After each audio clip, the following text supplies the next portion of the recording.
অনেক দিন আগে গ্রামের শেষ মাথায় একটি পুরনো চায়ের দোকান ছিল।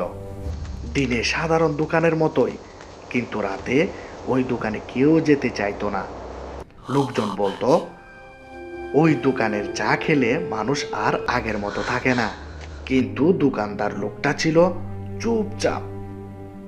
দিনে হাসি মুখে চা বিক্রি করত, আর রাত নামলেই তার চোখে যেন অন্যরকম কিছু দেখা যেত। গ্রামের মানুষ সূর্য ডুবার আগেই ওই রাস্তা এড়িয়ে চলতো। সবাই রাতে ভয় পেয়ে পালিয়ে যেত। দোকানদার প্রতিদিন অপেক্ষা করত রাতে ওই রাস্তা দিয়ে যেন কেউ আসে। একদিন হঠাৎ এক যুবক শহর থেকে আসার পথে গ্রামের মানুষেরা দোকানদারের কথা বলে, কিন্তু যুবকটি গল্প মনে করে বিশ্বাস করলো না। সে রাতে ইচ্ছা করেই ওই দোকানে গেল এবং সে দেখলো চারপাশে অন্ধকার, শুধু দোকানের ভিতরে হালকা আলো রয়েছে। দোকানদার ধীরে বলল, চা খাবেন? যুবকটি বসে চা অর্ডার দিল। দোকানদার একটা কালো রঙের চা এনে দিল। চায়ের গন্ধ ছিল অদ্ভুত, কিন্তু সে খেয়ে ফেলল। চা খাওয়ার পর তার মাথা হালকা ঘুরতে লাগলো। তারপর দোকানদার ধীরে বলল, আমার সাথে আসুন। আর অদ্ভুতভাবে সে কোনো প্রশ্ন না করেই উঠে দাঁড়ালো। দোকানদার তাকে নিয়ে গেল একটা পুরনো ভাঙা বাড়িতে। বাড়িটা অনেক দিন ধরে পরিত্যক্ত।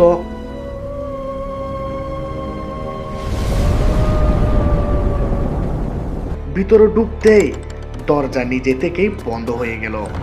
যুবকের চোখে ভয়, কিন্তু শরীর তার নিজের নিয়ন্ত্রণে নেই। হঠাৎ সে দেখতে পেল দেয়ালে পুরনো দাগ, মেঝেতে শুকনো কিছু চিত্র।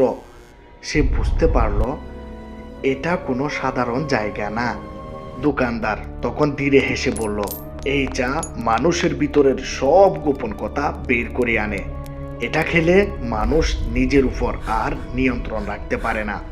যুবক কাঁপতে কাঁপতে নিজের জীবনের সব গোপন কথা বলতে শুরু করলো, যা সে কখনো কাউকে বলেনি। তার চোখ ফাঁকা হয়ে যাচ্ছে, মুখে ভয়, কিন্তু থামতে পারছে না। দোকানদার চুপচাপ দাঁড়িয়ে শুনছিল। দোকানদার ধীরে বলল, যারা নিজেদের সব সত্যি বলে দেয় তারা আর আগের মতো মানুষ থাকে না। হঠাৎ আলো নিভে গেল। একটা ঠান্ডা নীরবতা, তারপর একটা চিৎকার।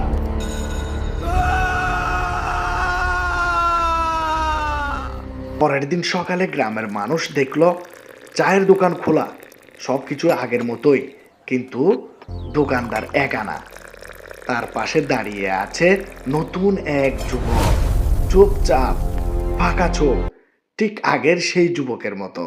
লোকজন তখন বুঝতে পারলো ওই চা শুধু মানুষকে বদলায় না, ওদের নিজের দলে টেনে নেয়। আপনি কি এমন চা খেতে সাহস করবেন? এই গল্প আরও পেতে সাবস্ক্রাইব করুন।